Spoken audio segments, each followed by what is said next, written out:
Welcome to Strip Coverlet, where we squeeze the bigger picture out of literature. I'm Adrian Ford, and we are here for the Weekly Reader. The Weekly Reader number 10. We're going to start with just a couple notes on housekeeping around the channel. Number one is a note about Patreon. I post my personal writing time to time on Patreon, and a link to which can be found in the description below. Today, I posted a poem called Looking Back, which is ironic that I stumbled across that poem because it is a poem that I wrote exactly to the day 1 year ago. So it is difficult coming across a poem like that, talking about the themes we're going to be talking about today, as well as sort of putting in retrospect what it means to be a writer, I think. And speaking of what it means to be a writer, I'm going to pin a comment in the comment section below from my personal channel. You can click on my little face down there and follow me over to my personal channel. On that personal channel, I do a series called Ask Adrian Anything, and on the most recent Ask Adrian Anything, in fact, the Ask Adrian Anything that I posted today, right before this video, it was an Ask Me Anything all about writing. A lot of questions about writing and, different ways to look at it, things like that. So that is what's going on over on my personal channel. And if you have any questions for Ask Adrian Anything, be sure to jump over there and literally, ask me anything. Oftentimes those questions have circled around literature and or writing and or poetry, etc. So it doesn't need to, though. There have been all sorts of questions over there.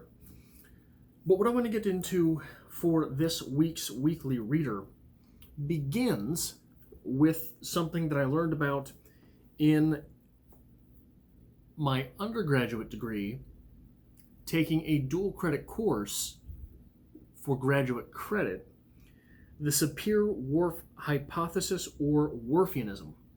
Pardon me. It is a principle claiming that the structures of language affect its speaker's worldview or cognition, and and thus people's perceptions are relative to their spoken language. This is the definition as it occurs right there on Wikipedia. So my class was worthless, but I learned the word and then had to re-reference it online. But it is an interesting idea that the very words we use sort of compartmentalize things in our brains. The most common way that I think of this, that I look at this, is goal setting. In goal setting, you can say things like, if your goal were to be a full-time YouTuber, perchance, you could say, I want to be a full-time YouTuber. But what the hell does that mean? So, by breaking it down further and compartmentalizing it in the way I think about these things, what I could do is say, I want to be a full-time YouTuber. So I want to reach 10,000 subscribers on Strip Cover Lit, and I want to reach 5,000 subscribers on my personal channel. Without breaking things down in that fashion, I don't really have the tools to fully conceptualize what it would mean. Another way of looking at this, there are small holes in our language. If you are hungry and I give you food, I have fed you. If you are thirsty and I give you water, did I wed you? Obviously not. You never signed that fucking prenup. Hashtag MGTOW. But this is a way that this is a small hole in our language. Doesn't come up often, doesn't really matter, but it isn't there. It's just not there. We don't have that word. We don't have that conceptualization. Another little example. Imagine if in grade school, alongside being taught happy, when I'm happy, I want to hug you, and mad. When I'm mad, I want to hurt you. Like, these are two separate emotions, right? Happy equals hugs. Mad equals hurts. Imagine if there was another word, another emotion that you were taught in the middle of there called I am feeling Adrianic. And when you were feeling Adrianic, you want to hug someone until you hurt them. I'm just kidding, I would never do that. But imagine it. Imagine if that were a word. Now, one thing my little sister used to do that creeped the ever-living hell out of me when we were kids is she would say things like, that puppy is so cute, I want to hug it until it explodes, right? That's terrifying and creepy, right? That is a miserable thought. But it is obviously an emotion which exists. I am sure that there are many people watching this that can empathize with that have seen a puppy so cute they wanted to squeeze it until it burst its bloody guts all over them. That seems to be a real emotion, but we don't have a word for it. Might we have further propensity towards that emotion if we had a name for it? If there were something that we called it by. As far as I know, that does not exist. Now, I want to transition from that thought, right, that way of compartmentalizing things, into this book. This book is called Japanese Death Poems, and this is the paragraph we get on page 9. Essentially, the opening paragraph here. It begins with a little quote from Dryden. Death in itself is nothing, but we fear to be we know not what, we know not where. That is from Dryden. The opening paragraph of this book starts as such, I should say. Death may indeed be nothing in itself, yet the consciousness of death is in most cultures very different, very much a part of life. I don't know why that was so difficult for me to read. This is perhaps nowhere more true than in Japan, where the approach of death has given rise to a centuries-old tradition of writing a death poem.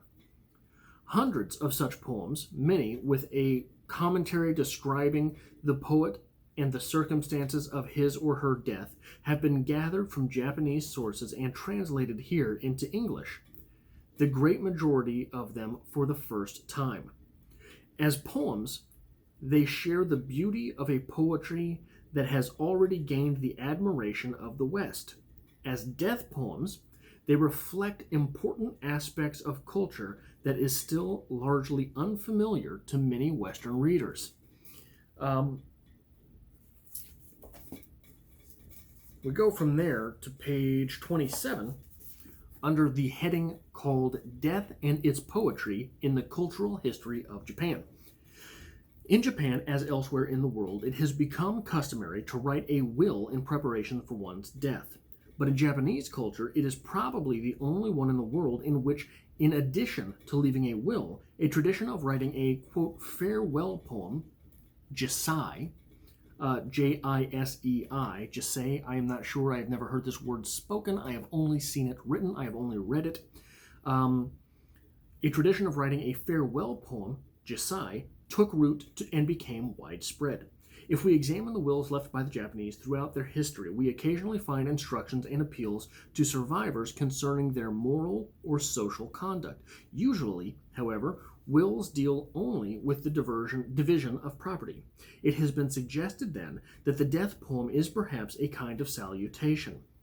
The Japanese learn hundreds of polite forms of addresses so as to be prepared for every possible social situation, and status and prestige are measured to a great extent by one's ability to find the greeting most appropriate to the circumstances. Different compartmentalizations of greetings. Should we then regard death poems as a final salute to those who remain alive, the last act of politeness? In fact, death poems reveal that before death, the Japanese tend rather to break the restraints of politeness that hold them back during their lifetime. We must comb through hundreds of death poems in order to find one or two written in that style customary for polite greetings. Neither material nor social concerns come to the fore. Death poems seem to reflect more than anything else the spiritual legacy of the Japanese. This is interesting. We don't in the West have this word, Jisei. We don't have this classification of poetry. We don't have this thought process behind putting a final stamp on our lives in an artistic form, a final artistic stance. Our summation through artistic means. We don't have that. Just some examples of the Jisei coming to us from page 211 in this book. If I can get there. From a person named Kegai. Barren branches, the autumn left behind a cicada's hollow cry. That's a gut punch, isn't it?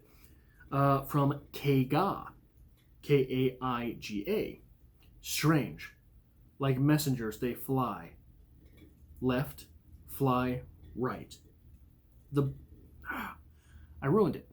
Strange, like messengers they fly left, fly right. The fireflies. And we get the caption under this one, fireflies, Hotaru, whose lights flicker in the summer nights, seem to the poet like mysterious messengers that have come to carry away the souls of the dead. One more example from 223.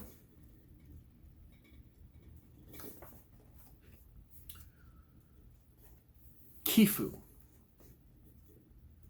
Cutting a swath through a thick-dewed grass, I set out.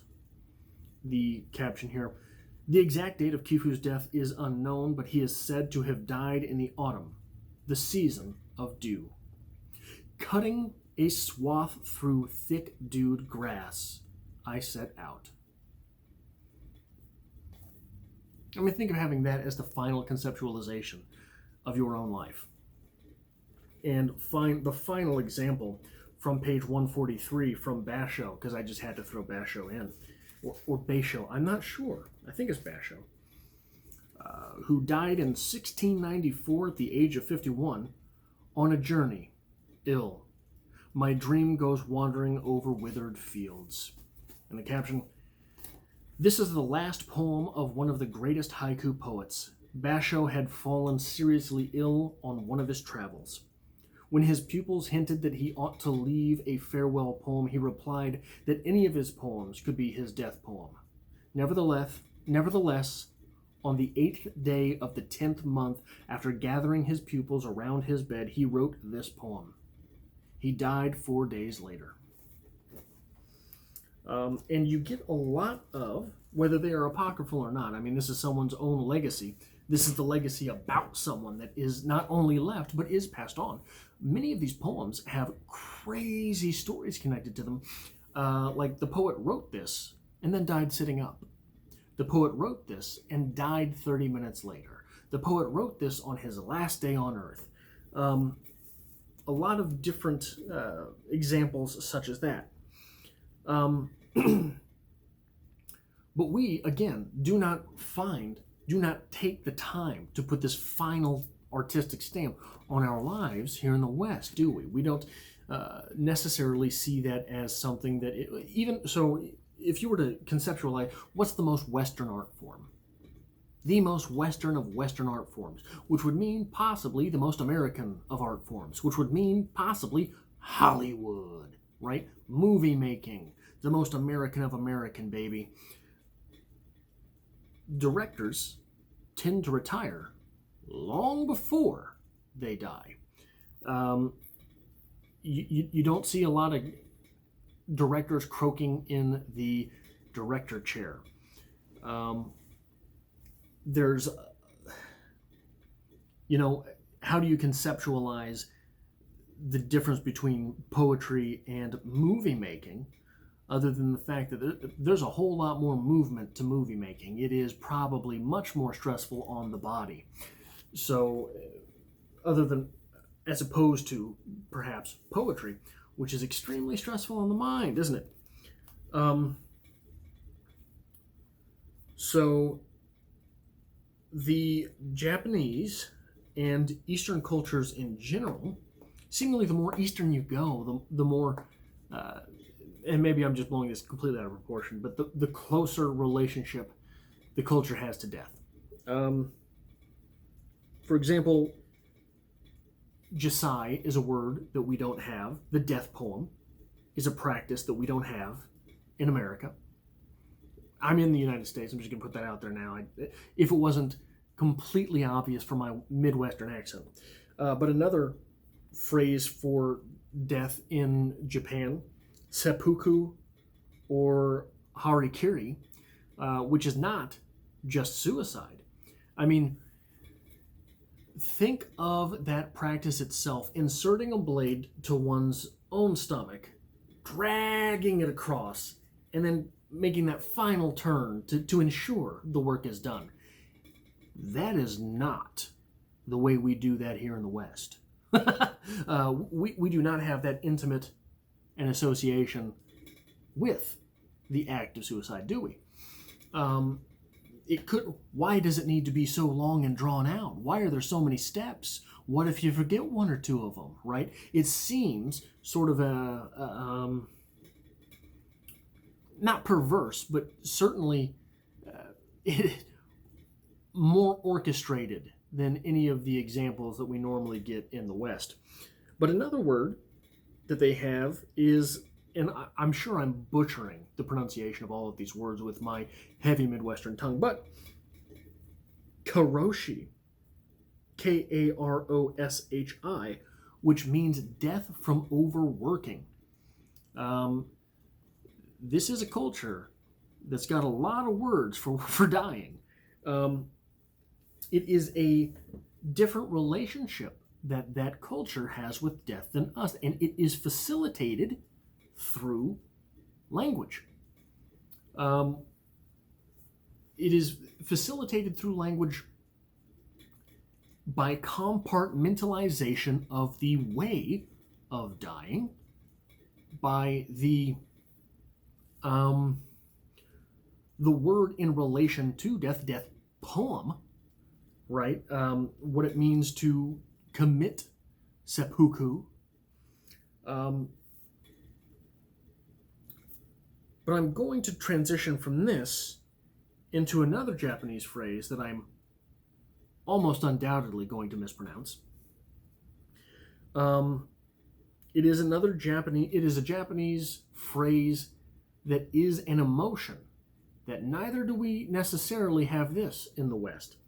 It is mono no aware. M-O-N-O, mono, space, N-O, no, space, A-W-A-R-E. We would say aware, but I think it's mono no aware. It means, quote, sadness of things, or the transience of things, or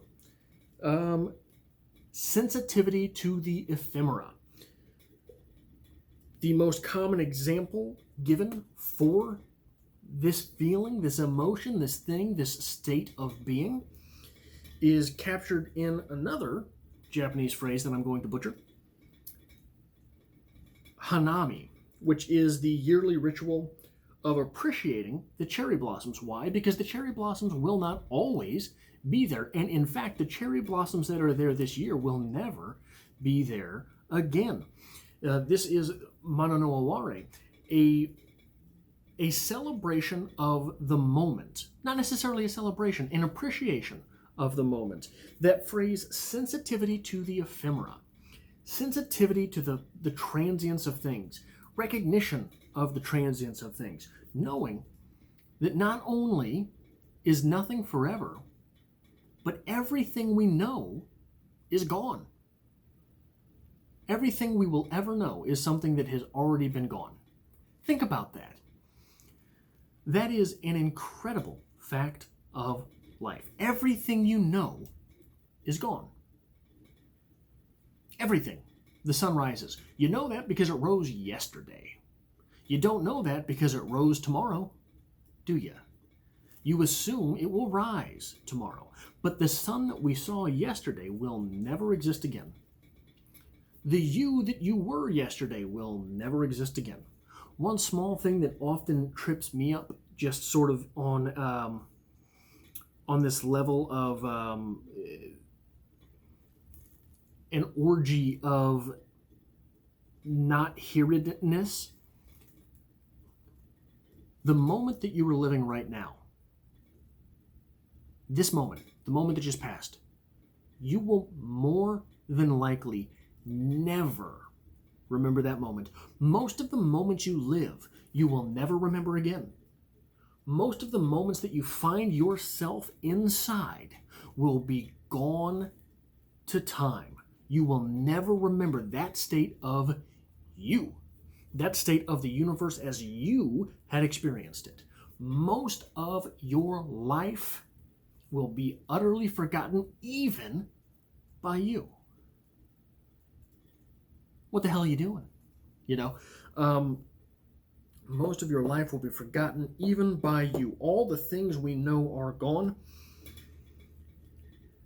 That is an emotion that we don't necessarily have in the West. When you pair this with Jisei, a death poem, that is a poem, a type of poetry we don't really have in the West. But I contend this. All poetry is death poetry. Because, like we just said, all poetry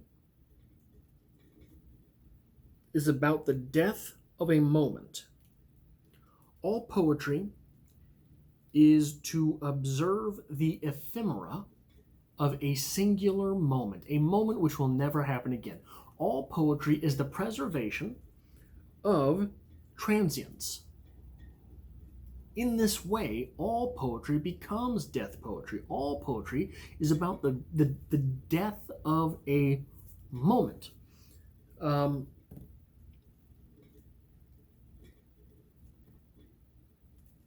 coming across this, I'm someone who hesitates all the time to put a definition on poetry, because I think setting a definition sets parameters, sets limitations, sets yeses and nos, sets may and may not, and poetry is not the place for rules.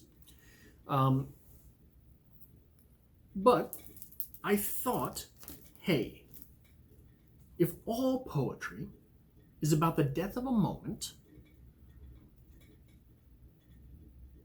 what else, what could fall outside of that? What could there be other than poetry about the death of a moment? And I don't think there is anything. So here, the Poetry Handbook, something I had to read many parts of in my undergraduate degree. I'm going to take you to the Glossary and Index of Technical Terms to page 380 here. We have this progression of words as they are defined. Pitch contour, plosive, poet, poet, poetess, or poetizing. Straight to politics of representation, polysemic, portmanteau, post-metal. There is no definition for poetry. If you have spent a great deal of time on this channel, you know that I did a 9-part, I think, series on What is Poetry by John Hall Wheelock, in which all I did was be contentious. All I did was say, no, I don't think that's right, John. Well, Johnny, I don't really agree with what you did there. No, John, I say no. That's basically all I did. But we get this definition on page 20. A poem will result in the genius of a language. Its words, their sounds, and their sense offers the genius of a poet an opportunity to perform a miracle. That masterpiece of coincidence that achieved miracle, the poem, with its unique syllabic patterns, its unique consonantal and vowel music, its seemingly inevitable cadences, partly the result of skill, partly the result of sheer good luck, is not translatable. This is a note on the translation of poetry. Why isn't poetry translatable? Because it's about the death of a moment, not necessarily the words involved. I don't agree with almost anything that John Hall Wheelock does in this book, but that stuck with me, and it makes me think. So Ezra Pound basically invented imagism. Now, I am going to contend Ezra Pound ripped off a lot of the stuff that he said about poetry from Eastern practices. Look into it. I'm going to pull an Eddie Bravo here and tell you to look into it. I don't have all of the academic sources and all this, just from the readings that I have done on Ezra Pound. Ezra Pound set out to know more than any living man about poetry. And many contend that he did just that during his life. But on imagism, a school that Ezra Pound started, the image is defined as, quote, intellectual and emotional complex in an instant of time. Intellectual and emotional complex in an instant of time. This is the Red Wheelbarrow. This is, where's the, give me 1 second here, because I know I copied this poem into this. Yeah, this is a poem from Ezra Pound that I copied into this book. I wrote it in the margins. In a station of the metro, the apparition of these faces in the crowd, petals on a wet black bow. That is a moment. That is a moment. It is a dedication to the death of a moment which will never exist again. Poetry, I am hereby contending, is about the death of a moment. Say it with me, moment. That's all I have for this week on The Weekly Reader. Again, if you would like to help support me on the channel, help with all the things that I try to get done here, whether I get any of them done or not, there is a link in the description, as always, to my Patreon, where I will be posting bits of my writing on a monthly basis. But there's also a pinned comment to my personal channel to be found in the comments section. Follow me over there. I'm often answering questions about writing or reading or poetry or literature in my Ask Adrian Anything series. I also do movie reviews over there, which I think are underrated.